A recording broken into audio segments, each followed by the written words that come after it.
خلیفہ سلیمان بن عبد الملک ولید بن عبد الملک کا بھائی تھا۔ سلیمان سے پہلے خلیفہ ولید تھا۔ وہ اپنے بیٹے کو اپنے جانشین بنانا چاہتا تھا، لیکن اچانک اسے ایسے مرض نے آن گھیرا کہ چند دنوں میں انتقال کر گیا۔ اپنے بیٹے کو وہ خلافت کے لیے نامزد بھی نہ کر سکا۔ اس کے انتقال کے ساتھ سلیمان نے مسند خلافت سنبھال لی۔ دونوں بھائیوں میں یہ فرق تھا کہ ولید نے محمد بن قاسم کو ہندوستان پر فوج کشی کے لیے بھیجا تھا اور اسے قمہ کو ہر طرح کی مدد بھیجتا رہا۔ دوسری طرف اس نے امیر شمالی افریقہ موسیٰ بن نصیر کے اس منصوبے کو منظور کیا کہ اندلس پر حملہ کیا جائے اور اس کی قیادت ایک بربر سپہ سالار طارق بن زیاد کرے۔ ولید نے انہیں حملے کی اجازت ہی نہ دی، بلکہ انہیں جو بھی مدد مانگی وہ اس نے بھیجی۔ ولید کا بھائی سلیمان خلیفہ بنا تو اس نے ہندوستان سے محمد بن قاسم کو اس وقت مجرم کی حیثیت سے واپس بلا کر قید میں ڈالا، پھر قتل کروا دیا جب وہ سندھ کو سلطنت اسلامیہ میں شامل کر کے فتح پہ فتح حاصل کرتا آگے ہی آگے بڑھتا جا رہا تھا۔ ادھر اس نے موسیٰ بن نصیر کو، جو طارق بن زیاد کے پیچھے پیچھے اندلس میں داخل ہو کر وہاں کے وہ علاقے فتح کرتا جا رہا تھا جو طارق کی زد میں ابھی نہیں آئے تھے، یہ حکم بھیج کر واپس دمشق بلا کر قید خانے میں ڈال دیا کہ پیش قدمی روک دو۔ سلیمان نے طارق کو بھی واپس بلا لیا۔ اگر ولید مرحوم کا بیٹا خلیفہ بن جاتا اور وہ باپ کے نقش قدم پر چلتا تو یورپ اور ہندوستان کی تاریخ مختلف ہوتی۔ سلیمان نے قتیبہ بن مسلم کو بھی پابند سلاسل کر دیا۔ مورخ لکھتے ہیں کہ ہندوستان اور یورپ میں مسلمانوں کی افواج کو پہنچانے اور اسلام کو ان دو ملکوں میں داخل کرنے کے پیچھے قتیبہ بن مسلم کا ہاتھ تھا۔ قتیبہ اس وقت چین میں تھے جب سلیمان نے انہیں دمشق میں طلب کیا تھا۔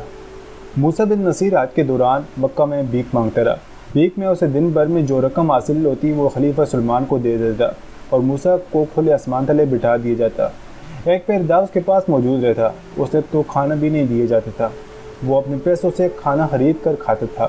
وہ 1 سال سے اذیتیں سہ رہا تھا۔ خلیفہ سلیمان نے اس کی عمر بھر کی فتوحات کو تو نظر انداز کر ہی دیا تھا، اس نے اس کی عمر کبھی خیال نہ کیا، وہ تو اپنی آخری منزل کو پہنچ گیا تھا۔ خلیفہ سلیمان نے محسنات کی وجہ سے موسیٰ بن نصیر کو صرف قید میں ہی نہیں ڈالا تھا، بلکہ غیر انسانی ایذا رسانی سے اس کے بوڑھے جسم کو توڑ پھوڑ دیا تھا۔ موسیٰ کو تپتی ہوئی ریت پر جلا دینے والی دھوپ میں کئی گھنٹے کھڑا رکھا جاتا تھا۔ وہ بے ہوش ہو کر گر پڑتا تو اس کے منہ میں پانی کے چند قطرے ٹپکا دیے جاتے کہ وہ زندہ رہے۔ اسے زندہ رکھنے کے لیے کھانے کے لیے کچھ دیا جاتا تھا جو ناکافی غذا ہوتی تھی۔ موسیٰ بن نصیر کو تو پہلے خلیفہ ولید بن عبد الملک نے کسی اور مقصد کے لیے اندلس بلایا تھا، لیکن اس کی بدقسمتی کہ وہ واپس آیا تو ولید آخری سانس لے رہا تھا۔ اس طرح موسیٰ سلیمان کے ہاتھے چڑھ گیا۔ سلیمان نے اس پر مختلف الزام عائد کر کے اس پر ایذا رسانی کے وحشیانہ طریقے آزمائے اور پھر اس پر 2 لاکھ دینار جرمانہ عائد کر کے اسے مکہ لے گیا کہ بھیک مانگو اور جرمانہ ادا کرو۔ جب یوسف ابن الحارث اور خضر ابن الخیاس کو خلیفہ سلیمان کے اشارے پر گھسیٹتے دھکیلتے باہر لے گئے تو خلیفہ کے خیمے کے ساتھ والا حصے کا پردہ ہٹا اور ایک حسین و جمیل جوان سالہ عورت سامنے آئی۔ وہ شام کے خطے کے حسن کا شاہکار تھی۔ وہ آ کر خلیفہ سلیمان کے پیچھے کھڑی ہو گئی۔ اس نے اپنے ہاتھ سلیمان کے کندھے پر رکھ دیے، پھر اس کی انگلیاں سلیمان کے گردن پر رینگنے لگیں۔ سلیمان نے اپنے دونوں ہاتھ اوپر کر کے عورت کے ہاتھ پکڑ لیے۔ کلثوم، سلیمان نے آہستہ سے کہا۔ وہ عورت جو ابھی جوان لڑکی تھی اس کے آگے آ کر اس کے زانوؤں پر بیٹھ گئی۔ کیا تم نے سنا ہے ہم نے کیا کیا ہے؟ ہاں امیر المومنین، کلثوم نے سلیمان کی گھنی مونچھوں پر انگلی پھیرتے ہوئے کہا۔ میں پردے کے ساتھ کھڑی سن رہی تھی۔ بد نصیب بربر، سلیمان نے طنزیہ مسکراہٹ سے کہا اور اپنے ایک بازو کلثوم کی کمر کے گرد لپیٹ کر کہنے لگا، افریقہ سے اتنی دور یہاں میرے حکم سے مرنے آئے تھے، موسیٰ کو بچانے کے لیے بغاوت کی باتیں کرتے تھے۔ کیا آپ مطمئن ہو گئے ہیں کہ آپ کی خلافت میں اب کوئی بغاوت کی بات نہیں کرے گا؟ کلثوم نے پوچھا۔ جو کرے گا وہ اسی انجام کو پہنچے گا، خلیفہ سلیمان نے کہا۔ لوگ مجھے ظالم کہیں گے، تاریخ لکھنے والے مجھے سفاک اور جابر لکھیں گے، لیکن آنے والی نسلیں یہ نہیں سنیں گی کہ ہمارے دور خلافت میں کسی ملک میں بغاوت ہوئی تھی۔ کیا یہ آپ کو بھول نہیں امیر المومنین؟ کلثوم نے کہا۔ صرف 2 بربر سرداروں کو ہلاک کر دینے سے بغاوت کے خطرے کو ختم نہیں کیا جا سکتا۔ اس نے سلمان کے ساتھ رومان انگیز اور دلگزار حرکتیں کرتے ہوئے کہا، موسیٰ کو قید کر کے آپ نے بہت بڑا خطرہ مول لیا ہے۔ خلیفہ سلیمان نے رومانی کیفیت میں نیموا آنکھوں سے کلثوم کے چہرے پر نظر جما دی۔ اس پر تو جیسے سحر طاری ہو جا رہا تھا۔ کیا آپ نے سوچا نہیں کہ موسیٰ اپنے بیٹے عبدالعزیز کو اندلس کا امیر مقرر کر رہا ہے؟ کلثوم نے کہا۔ عبدالعزیز کو پتہ چل چکا ہوگا کہ اس کے باپ کو ایذا رسانی سے آہستہ آہستہ موت تک پہنچایا جا رہا ہے۔ طارق بن زیاد کو آپ نے پابند کر رکھا ہے کہ دمشق سے باہر نہ جائے۔ عبدالعزیز اور طارق ایک ہیں۔ اندلس میں ہماری تمام فوج موسیٰ، طارق اور عبدالعزیز کو عظیم اور قابل تکریم اور تعظیم سمجھتی ہے۔ کیا تم یہ کہنا چاہتی ہو کہ عبدالعزیز ہمارے خلاف بغاوت کر دے گا؟ کیوں نہیں کرے گا؟ کلثوم نے کہا۔ وہ اپنے باپ کی بے عزتی کا انتقام ضرور لے گا۔ وہ تو خود مختاری کا اعلان بھی کر سکتے ہیں۔ فوج اس کے ساتھ ہے۔ آپ شاید یہ بھول گئے ہیں کہ نصف سے زیادہ فوج بربر ہے۔ بربر بجا طور پر دعویٰ کر سکتے ہیں کہ اندلس کی فاتح وہی ہیں۔ آج آپ نے 2 بربر سرداروں کو سزا دی ہے۔ جو بربر حج کرنے کے لیے آئے ہیں وہ ان دونوں سرداروں کو ڈھونڈتے پھر رہے ہوں گے۔ کسی نہ کسی طرح انہیں پتہ چل جائے گا کہ آپ نے ان دونوں کو کہاں پہنچا دیا ہے۔ ٹھہرو، سلمان بن عبد الملک نے کہا۔ میں نے عبدالعزیز بن موسیٰ کے متعلق تو سوچا ہی نہیں، مجھے سوچنے دو۔ خلیفہ سلمان بن عبد الملک کی سوچوں پر رعونت اور ذاتی اقتدار کا نشہ طاری تھا۔ اس نشے میں کلثوم کے حسن و جمال اور ناز و ادا نے اضافہ کر دیا تھا۔ مسند خلافت پر بیٹھنے سے چند مہینے پہلے کلثوم اس کے حرم میں آئی تھی۔ یہ اس کے ایک دوست کا تحفہ تھا۔ کلثوم تو جیسے مردوں پر سہ طاری کرنے اور انہیں اپنے اشاروں پر نچانے کی تربیت یافتہ تھی۔ وہ آتی سلمان پر چھا گئی اور حرم کی ہر عورت کو اس نے اپنی لونڈی بنا لیا تھا۔ کلثوم کے حسن و ادا میں سحر تھا یا نہیں، وہ سحرکاری کی تربیت یافتہ تھی یا نہیں، اصل کمزوری سلمان بن عبد الملک کی تھی۔ وہ عورت اور شراب کا رسیہ تھا۔ امت رسول صلی اللہ علیہ وآلہ وسلم کی بدقسمتی کہ وہ خلیفہ بن گیا۔ اپنے کردار کے مطابق اس نے خلافت کو شہنشاہیت کا رنگ دے دیا اور تاریخ کے روایتی بادشاہوں جیسے حکم جاری کر دیے۔ تاریخ اور نفسیات گواہ ہے کہ جس مرد نے اعصاب پر عورت کو سوار کیا وہ خود ہی تباہ نہیں ہوا، بلکہ وہ اگر اپنے خاندان کا سربراہ ہے تو اس نے پورا خاندان کو تباہ کیا، اور اگر وہ کسی ملک کا سربراہ ہے تو اس نے پورے ملک کو تباہ کیا۔ تاریخ اس بارے میں خاموش ہے کہ کلثوم سلمان کی بیوی تھی یا حرم کی داشتہ۔ البتہ تاریخ بے شمار واقعات سناتی ہے جو سلمان کو مطلق العنان اور شفاق بادشاہ ثابت کرتے ہیں۔ اس کی خلافت دراصل خلافت میں لپٹی ہوئی بادشاہی تھی۔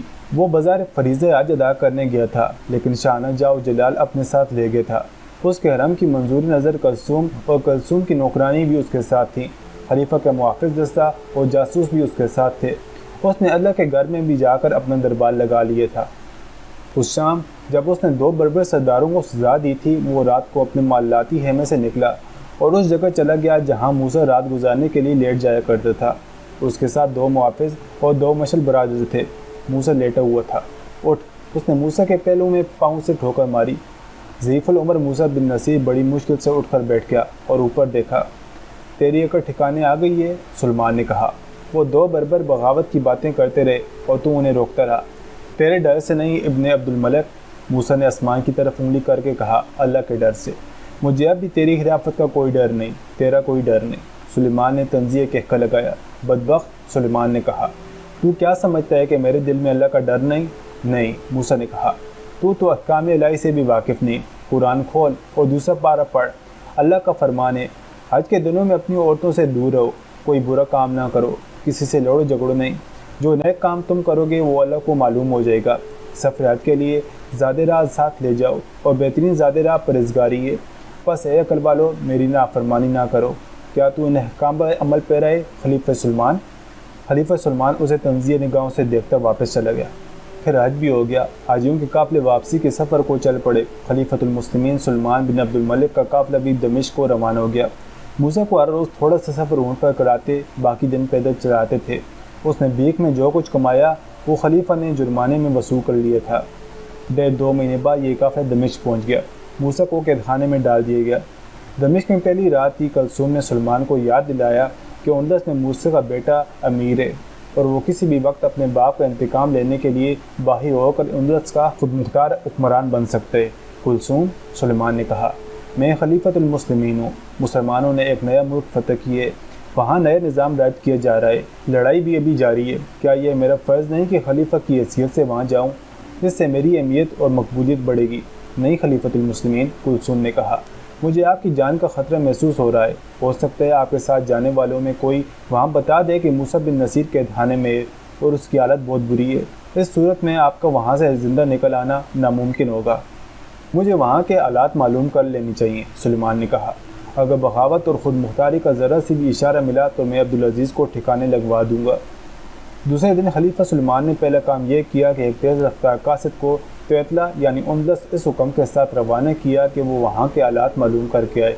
خلیفہ نے اسے تفصیل سے بتایا کہ اس نے کیا کچھ معلوم کرنا ہے اور بہت جلدی واپس آنا ہے۔